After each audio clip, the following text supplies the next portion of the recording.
کسی صحابی نے اپنے بچے کی شادی پر اپنے گھر میں لائٹنگ نہیں کرائی، لیکن آپ کو دنیا کا کوئی عالم یہ فتویٰ نہیں دے سکتا کہ لائٹنگ کرانا حرام ہے۔ آپ شادی کے موقع پہ ساری گلی سجا لو، آپ ساری چھتوں پہ لائٹنگ کرا لو، کوئی آدمی یہ آپ کو فتویٰ نہیں دے سکتا کہ شادی کے موقع پر لائٹنگ کرانا جائز نہیں۔ کبھی سنا ہے آپ نے کسی سے؟ بولیے یہ جائز ہے، جائز پیسے ہیں تو ٹھیک، بلکہ میں اس سے آگے بڑھتا ہوں، اس سے تھوڑا اور آگے جاتا ہوں۔ حضرت عائشہ صدیقہ رضی اللہ تعالیٰ عنہ فرماتی ہیں، میرا جو کمرہ تھا نا جس میں میں حضور کے ساتھ رہتی تھی اور ایک لمبا زندگی کا عرصہ گزارا، اس میں 3 آدمی سو سکتے تھے، چوتھے کے لیے جگہ ہی نہیں تھی، اور کچا تھا، کھجور کے تنے کھڑے کر کے اس پر کھجور کے پتوں کی چھت ڈالی گئی تھی۔ میں جب ہاتھ اٹھاتی تھی تو میرا ہاتھ اپنی چھت کو چھو جاتا تھا۔ یہ ہے سنت نبی پاک کی، یہ حضور کا طریقہ ہے۔ بتائیے پکے گھر میں، لینٹر والے گھر میں رہنا جائز کہ ناجائز؟ کیوں جی؟ حضور تو کچے مکان میں رہتے تھے، آپ نے کیسے پکا بنا لیا؟ اللہ کی محبوب علی دین کو اس کی اصل بات میں سمجھیں۔ آپ ایسا نہ کریں جس میں انتشار اور امت تقسیم ہو، اس کا اصل مزاج دیکھیں۔ مہندی کے موقع پہ اگر کوئی آدمی 6 دیگیں دال چاول کی پکاتا ہے تو منع نہیں، جائز پیسوں سے پکائے۔ انہیں لائٹنگ لگوائی، کوئی منع نہیں، سارے محلے کو کھانا کھلایا، کوئی منع نہیں، بلکہ نبی پاک نے فرمایا بہترین مسلمان ہی وہ ہے جو سلام پہلے لے اور روٹی زیادہ کھلائے، تو بہترین مسلمان ہے۔ ناجائز کیا ہے؟ ناجائز ہے شادی کے موقع پر بینڈ باجا بجانا، اس میں رقص کرنا، اس میں بھنگڑے ڈالنا، عورتوں مردوں کا اختلاط ہونا، عورتوں کی مووی بنانا، یہ چیزیں ناجائز ہیں۔ تو جو ناجائز ہے اس پہ پابندی لگائی جائے گی، جو جائز ہے اس کے بارے میں یہ کہا جائے گا کہ بھائی احتیاط کی جائے، سنت کی طرف دیکھا جائے تو بہتر یہی ہے۔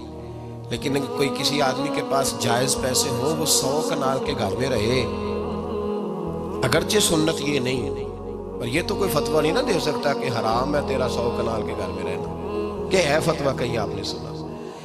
تو ہمارے ہاں تکلیف کا معاملہ یہ ہے۔ دیکھیں میرے بھائی، کسی بھی صحابی نے، بڑے درد کے ساتھ بات کر رہا ہوں اور یہ میرا درد ہے، میں درد سے اپنے دل کو، اپنے ایمان کو حاضر ناظر کہہ کے بات کر رہا ہوں۔ امت بٹ جاتی ہے ہر موقع پہ یار، ہر جگہ ہی تقسیم ہو رہی ہے امت مسلمہ، ہر روز کچھ نہ کچھ فتوے ایسے مل جاتے ہیں جس میں دراڑیں پڑتی ہیں۔ کسی صحابی نے کسی مسجد کے اندر اشتہار چھپوا کے اعلان کرا کے درس قرآن کرایا ہے کبھی؟ سیرت النبی کا جلسہ، ختم بخاری، مدرسے کا دستار فضیلت کا جلسہ، آپ نے اشتہار پڑھے ہیں نا؟ یہ سارے مکاتب فکر کے ہوتے ہیں کہ نہیں ہوتے؟ کسی صحابی نے اس طرح، وہ تو روز درس قرآن دیتے تھے، لیکن اس طرح اشتہار چھپوا کے، پوسٹر لگا کے، اور مصر سے کسی صحابی کو اسپیشل بلوا کے یا یمن سے بلوا کے مسجد کے اندر کبھی درس قرآن کے اجتماعات کرائے، سیرت النبی کے جلسے، ختم بخاری کے؟